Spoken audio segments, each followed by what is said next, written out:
In this video, I'll be going over the worst poses of current classic physique competitors. There are technically 5 mandatory poses in this division: the front double, the side chest, rear double, ab and thigh, and the favorite classic pose. The last one is a bit unique because there really is not a standard pose to hit, and most go for one that eliminates all weaknesses and presents themselves in the best possible manner. I'm going to try my best to explain why each pose I chose is a competitor's worst, but please don't take it all too seriously because, after all, it is my opinion. Alright, we're starting off with Jose Manuel, and in my opinion, his ab and thigh is his weakest pose. He does have a solid amount of ab definition and development, but everything else around it does fall short. His waist is on the wider side, especially frontally, and the quads do not have much sweep or shape to speak of. This pose is meant to show off taper and flow, but on Jose it ends up looking pretty blocky. That lack of visual contrast between the upper and lower body really takes away from that overall impact. I also think his front double biceps is worth mentioning here. His arms are not that bad in terms of shape or fullness, but they are kind of on the weaker side, and again, the quads are pretty underwhelming. He poses well enough to create an illusion of a small waist, but the overall shape of the pose does feel kind of off. I think part of the issue here is that his physique leans more towards the raw muscle and great condition rather than aesthetic flow and proportion, and in a division like classic physique that makes even his better poses feel a bit awkward. These two shots, though, highlight those structural limitations, and if I had to choose one, I would go with the ab and thigh as his worst, but please let me know down below, which one would you go with? Next up is Terrence Ruffin, and honestly this one's tough because I don't really think he has a weak mandatory pose. That said, if I did have to pick one, I would go with the side chest. It's still a good pose for him, and his chest is full, the lines are clean, and the balance is obviously there. I mean, it's Terrence Ruffin, but it doesn't really hit the same as his other poses. His side leg is not the biggest, and his arms, while well-shaped, don't bring that freak factor.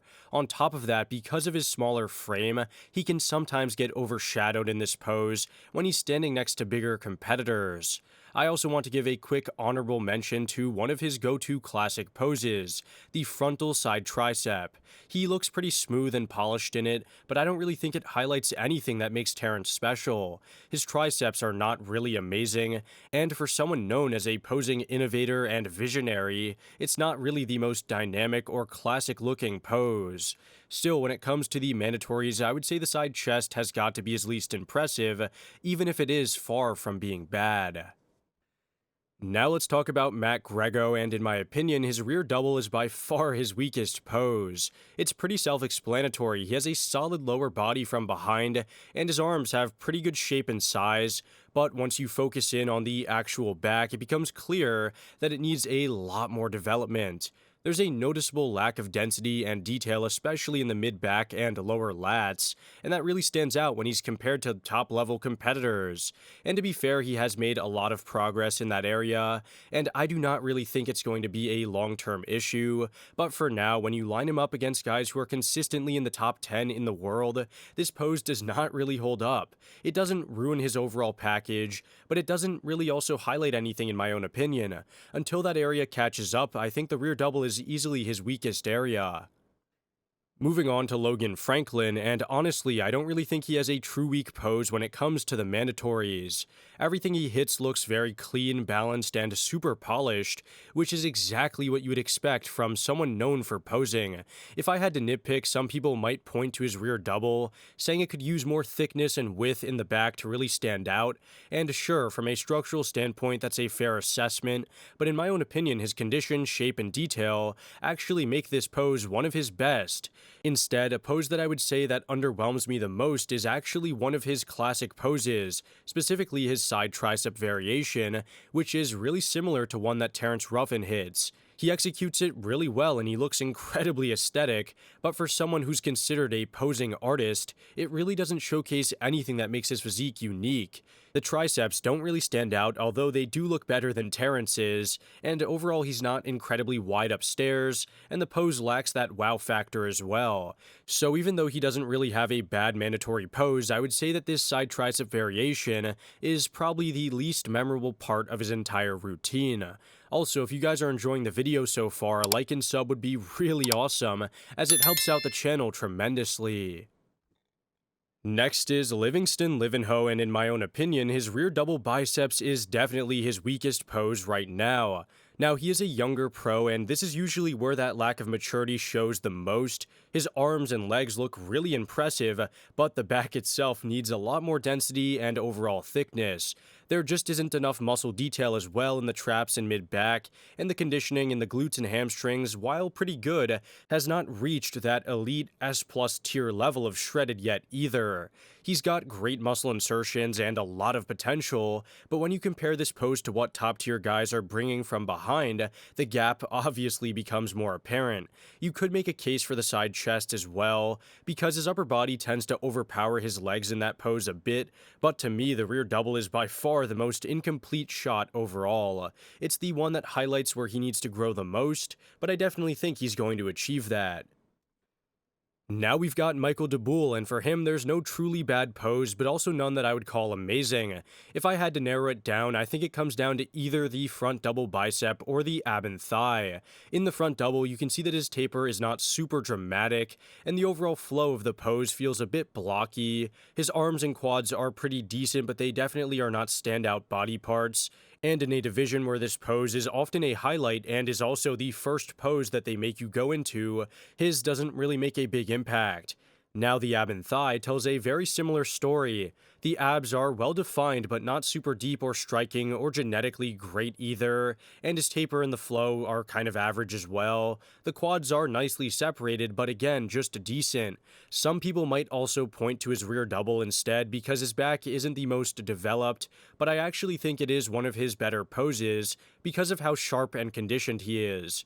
The crazy detail makes the pose pop even more than people expect, and I would say it is definitely one of his underrated poses. So I would say the front double biceps is probably his weakest, just slightly more underwhelming than the rest. Here's Mike Somerfeld, and I'll be honest, this one's hard because I don't really think he has a weak pose. He's one of the most complete guys in the entire division, and the level he competes at makes that extremely obvious. Even areas that might be seen as weak, like the hamstrings or glutes from behind, don't really drag down his rear double because his back is so detailed and dominant that the pose still looks amazing overall. If I did have to pick something though, I'd probably go with either the front double or side chest. In the front double, his arms can look a bit soft and not as separated from the front, especially compared to the rest of his physique. That said, the overall pose is still amazing and extremely dominant because of the mass he carries. And in the side chest, he poses with so much density and fullness that it starts to look more like an open or even 212 style of pose. Now that's not a bad thing and it's still very super impressive, but it leans a bit away from that classic aesthetic that you kind of come to love. That said, both of these poses are still really amazing. I'm only nitpicking because I have to in the video, and also because I'm basing it off his own standard. So please let me know down below in the comments which one would you say is his weakest pose, because honestly I can't really make my mind up. Next up is Justin Berina, and in my own opinion, his rear double is by far his weakest pose.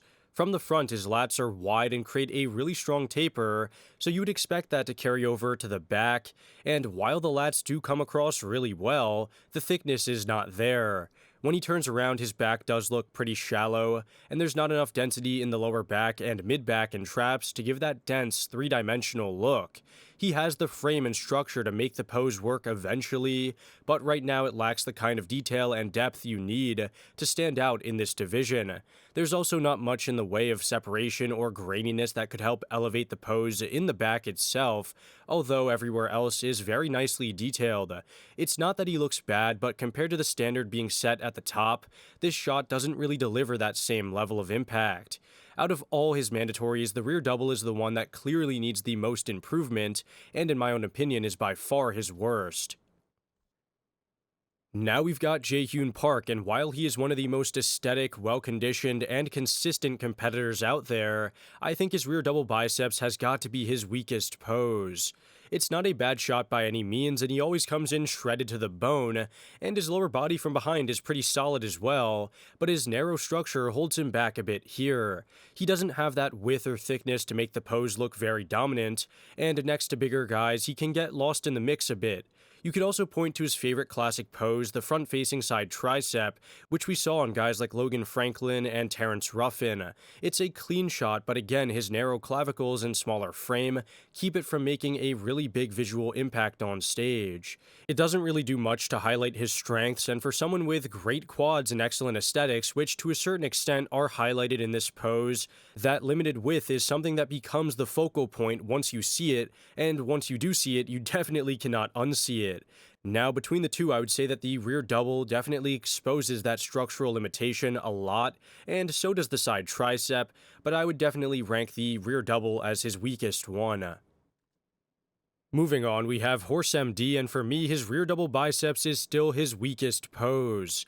To be fair, it has improved a lot since his time competing in the open, and I would say the proportions look much better now that he's downsized for classic physique, but even with that progress, it's still the area that holds him back the most and will be his biggest weakness against the top-level competitors. His waist is definitely on the wider side, and while his traps are pretty solid, the lats don't have that dramatic width or flare you want to see. The back also lacks a lot of freaky detail or crisp separation that would elevate it a lot. It's not a terrible shot as his lower body is really impressive from behind, especially when he is in condition, and it's definitely better overall than it used to be, but when you compare it to the rest of his mandatories, it's clearly the least impressive. I'd still say that the rear double is by far his weakest pose now, but let me know down below, would you say it's his front double or side chest? I don't know, you guys can let me know.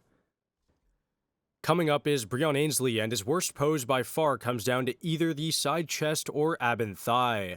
Starting with the side chest, it never really stood out to me. His chest does not have that round, full look in this shot, and while his side leg is pretty decent, it doesn't bring that wow factor at all. His arms and delts are also pretty average, I would say, in this pose, and overall it feels a bit flat and nothing really jumps out. Now the ab and thigh is similar, but I think it actually exposes a lot more. His silhouette is not bad, but when the pose is all about the midsection and quads, those are the two areas where he definitely struggles. His taper is not the sharpest or the most impressive, and his abs, while visible, don't have that deep separation or sharp detail. On top of that, his quads from the front are definitely on the weaker side, and do not give much sweep or fullness to say the least. Between the two, I would definitely say that the ab and thigh is probably the weakest and the worst as well, just because both key areas, the ab and thigh, don't really deliver at the same level needed in this division. Next is Matus Managate, and in my opinion, his rear double is by far his worst pose. It seems like a recurring theme here. The younger competitors or the newer pros on the scene all have kind of weak rear double biceps.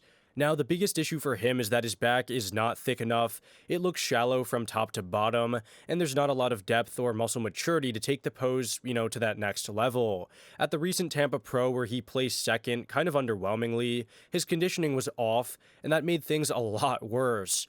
Without sharp detail in the glutes or hamstrings, the entire shot lost even more impact. Now, he does have a good structure overall and very solid potential, but this pose shows how far he still has to go.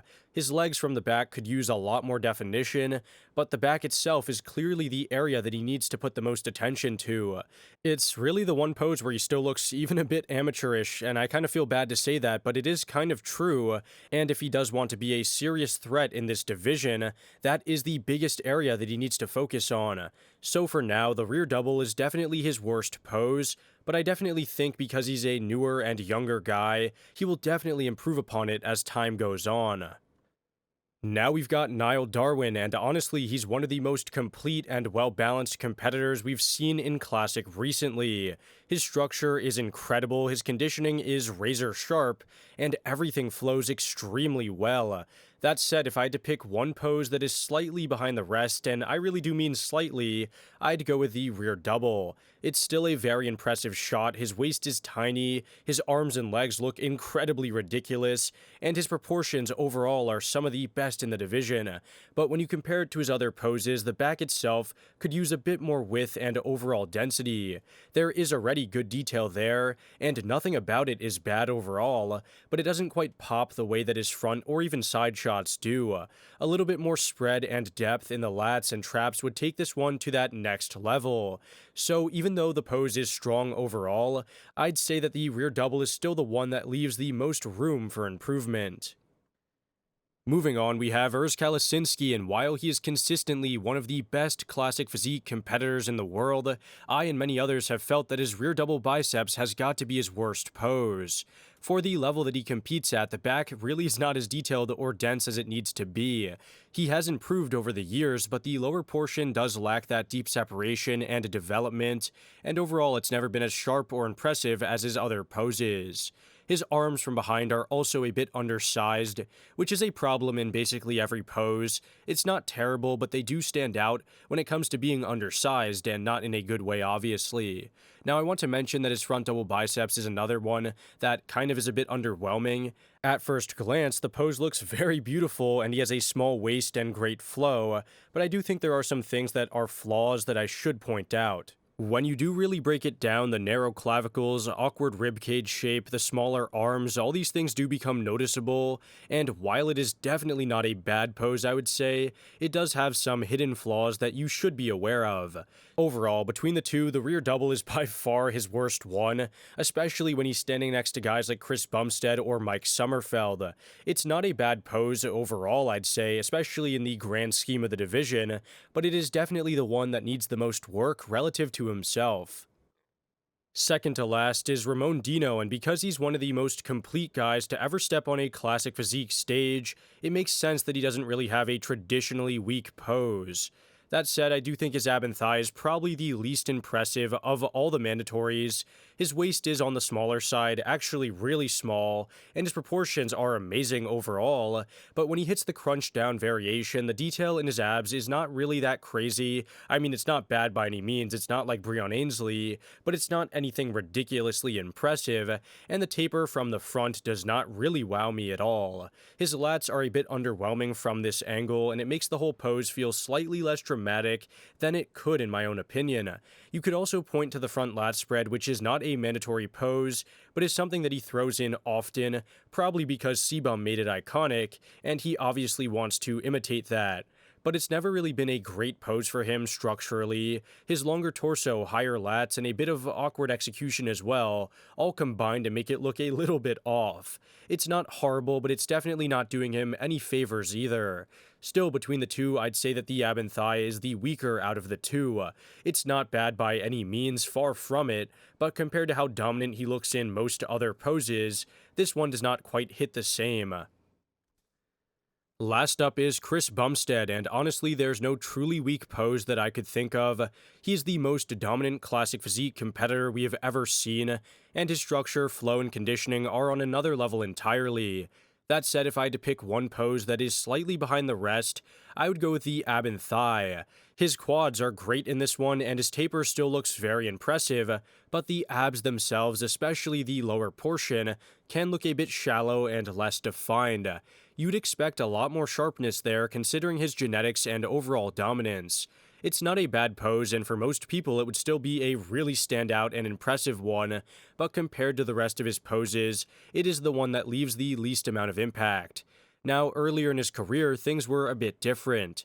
Back in 2019, both his front and rear double were major weaknesses.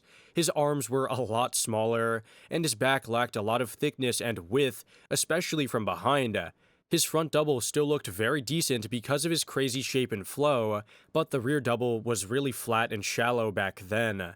If this was 2019 Sebum, I would have gone with that as his worst pose without any hesitation, but today, with all the improvements that he's made along the way, the crunched down ab and thigh is the only one that falls even slightly short. Well guys, that about does it for this video. Let me know in the comments down below your thoughts and opinions, as well as really anything else you'd like. With that being said, I hope you enjoyed this one, and I'll see you all in the next one. Thanks for watching.